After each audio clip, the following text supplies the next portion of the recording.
Hello, everybody. A little bit of housekeeping before we get going. I sometimes will post videos of myself actually, but today you just get to hear my voice.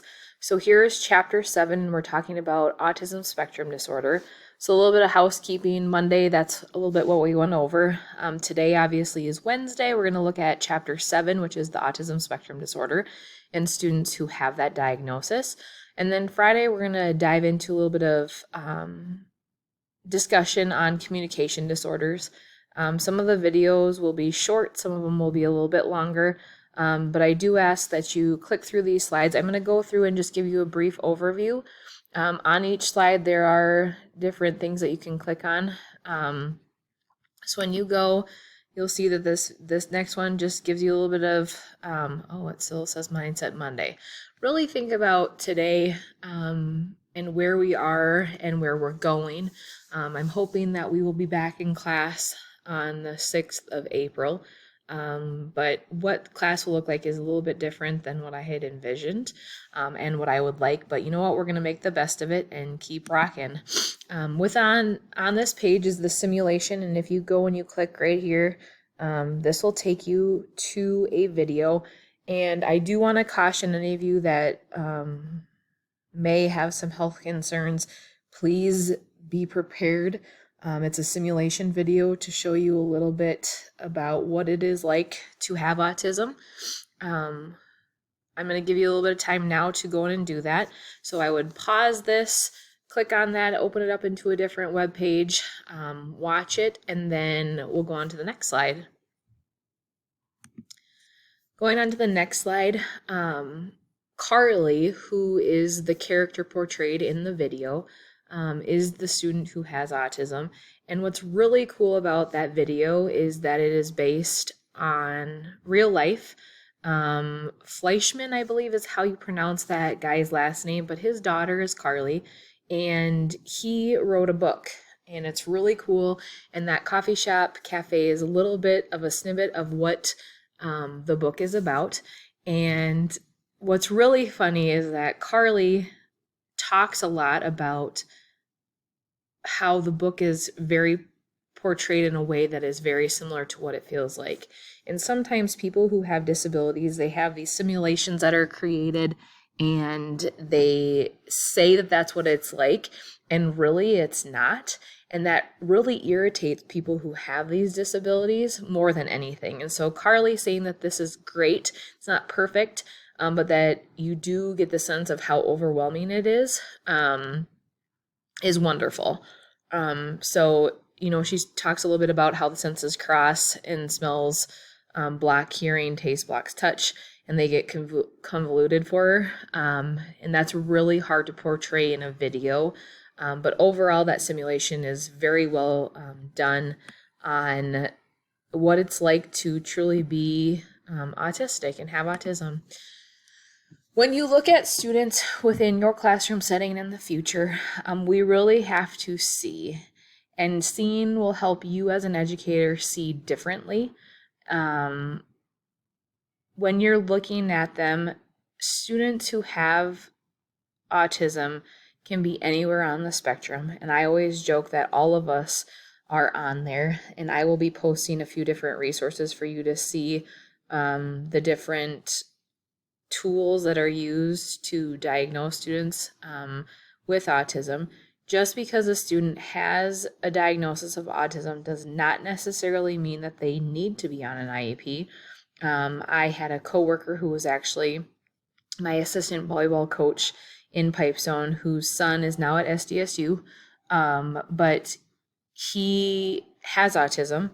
And you could tell maybe if you had a little bit of a background of it, but was never on an IEP, graduated at the top of his class, and is now very social. That was something that they had to push him to be, but not always because you have that medical diagnosis do students actually need that IEP. But kids who it truly impacts their education, that's when they are put on those IEPs. So we truly have to see the students that are in our classrooms and how they are, and you may possibly be able to figure out their talents and or gifts that they have, and it's wonderful. These are just a little bit of definitions, definition of autism, and a little bit of facts for you to know. So the ADOS down here at the very bottom of the page is the tool, or one tool, that school districts use to assess students to see if they would qualify for IEP services under that autism spectrum disorder. Scientists believe that both genetics and environment play a role in becoming somebody who has autism. Oftentimes it occurs before age 3.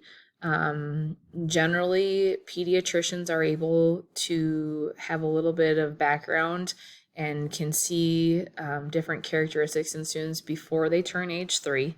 Oftentimes students have repetitive behaviors. Change is extremely hard. And in the future, when you have a student who has autism within your classroom, please know that we as educators, we talk constantly about how we are flexible. This is very hard for students who have this autism diagnosis to be flexible. And so they really need to know when change is going to happen. I remember prepping students days in advance.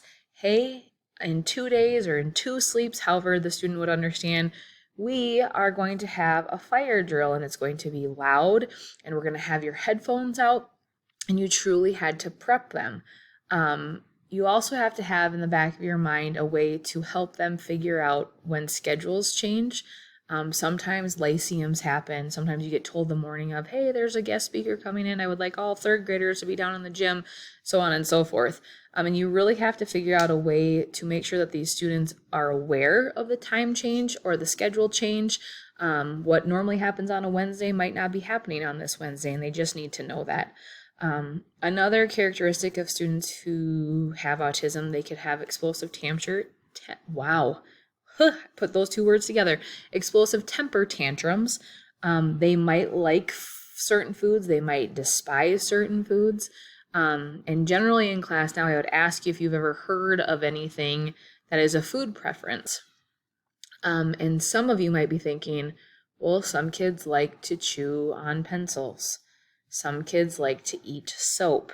And these are all real things that happen with students, generally those who have autism. Sometimes students who are autistic hate to be touched. They hate that physical touch. They cannot stand it, while others absolutely need it. And they have such things such as vests, weighted blankets. I even suggested for one of my students in my 8 years of being in Pipestone that he got some really tight Under Armour clothes, and his overall presence throughout the day completely changed, and it was fantastic to see. Because he had that tight clothing on him, he felt like he was safe. And you could tell the days that he didn't have the clothing on because his behaviors would be a little bit off. He would be more agitated. He would cry more frequently. And it was just very interesting to see how sometimes kids love that tight pressure, and other times they literally cannot stand even being touched, hugged, hand over hand, anything like that. They cannot stand. All right, we're going to keep rocking through here. So the DSM is a handbook used by doctors and therapists to diagnose different disorders. And you as a gen ed teacher, you as a special ed teacher, will see these DSM-5s come back. That's what they are now. Students who have different disorders have to have these filled out and signed off by medical doctors. And like I said at the beginning, just because they have a DSM-5 filled out and it does say that they do have autism or they do have another health impairment, does not necessarily mean that they will still qualify for an IEP. But this is what you need in order for them to qualify for an IEP. So it's not black or white. It's kind of that gray area. So even if you have to have one for sure, so it is black or white in that sense, for them to qualify for an IEP. But just because that they do have one doesn't necessarily mean that they will get one. All right. This is my most favorite slide, and I'm very sad that I don't get to be in class with you to have this discussion because I kind of share one of my secret hidden activities, hobbies, interests.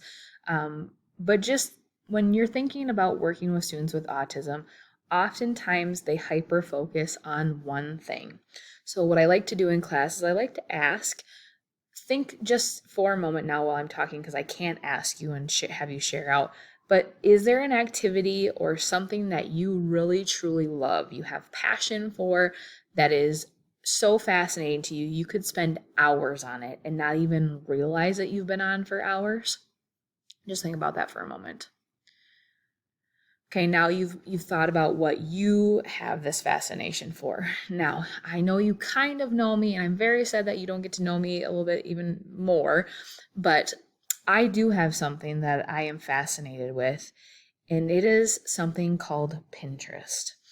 And I am not one of those moms that Pinterests everything and creates all these fantastic things for her 4-year-old child, Tyus. However, I can get lost in Pinterest. I can get lost in Pinterest on planning birthday parties, and I can get lost in planning meals for my family. I love Pinterest, and I could be on it for hours. Sometimes I have to set a timer for myself to be like, hey, get off. But that is something that is my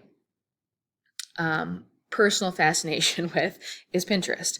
And so next we're going to talk about what's called the behavior trap, and using these behavior traps to assist your students within your classroom.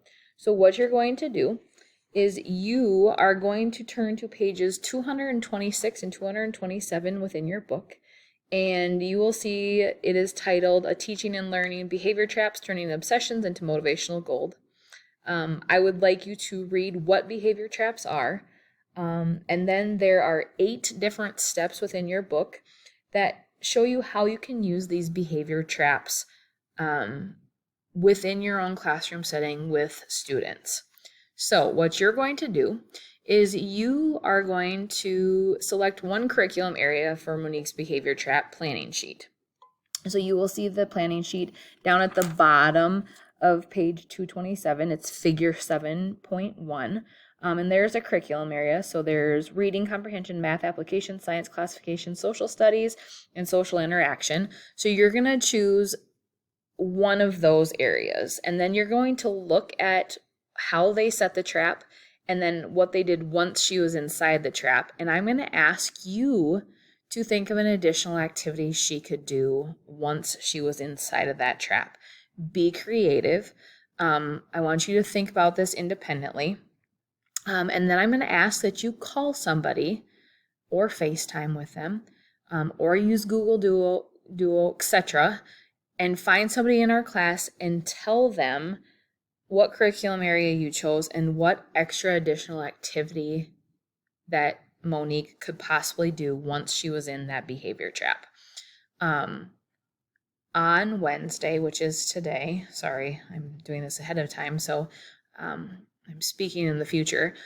So for this activity, what I'm going to ask that you do is I'm going to post it on the forum page. And what you are going to do is you are going to report out what your partner told you. Now, some of you might be like, well, they already have a partner. That's okay. You just have to physically call one other person, and then the two of you can share back and forth about what your extra additional activity is. And then you will report on your partner's extra additional activity that they came up with on our class forum. So that will be wonderful to read about. And then what I would like you to do is I would like you to respond to at least one other peer's response, and it can't be the same partner that you just had. Okay, so on here, we're going to skip past, this is my Wacky Wednesday seating chart that we were supposed to do, because we were originally going to talk about this on a Wednesday. We're no longer going to McCrossin, we went to McCrossin, we're no longer going anywhere else. So now, we are going to talk about some teaching strategies that you can use with students who have autism. The first is a visual schedule. Students, not only students who have autism, but many students could benefit from having a visual schedule set up for themselves, okay? Visual schedules, they are evidence-based and backed by research, which is fantastic.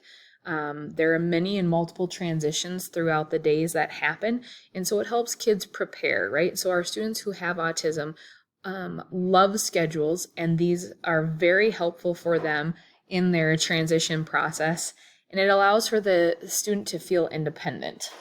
For them to feel independent and for them who can see visually.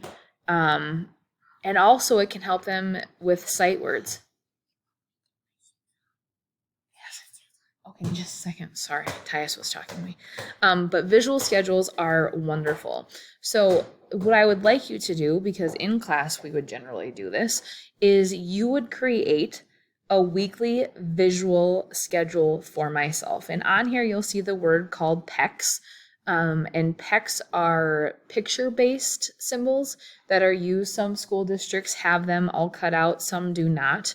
But they are fantastic. And so for your visual learners who can't read sight words and whatnot, they are helpful because students are learning how to have choices through these PECs and picture schedules. But I would like you to create your own weekly visual picture of your schedule, and it can be, you use your creativity. You use your creativity and help me see how you would create your schedule. It can be your personal schedule. So what does it look like? I know it's different now, but if you were in school, like what time would you wake up in the morning? What do you do next? Roughly what time do you eat breakfast? Then what classes do you have on Monday? Same for Tuesday, Wednesday, Thursday, Friday, and then on the Saturday, Sunday, you can put out however you do it. But create this visual schedule and then save it, because I am hopeful that we will be in class and I would love to see your weekly visual PEC schedule or schedule that you have created. It can be used with just words, whatever is of interest to you. And we will see them. And if I don't ever get to see them, which I really hope as of right now, April 6th, we're coming back, and I will want to see them those days.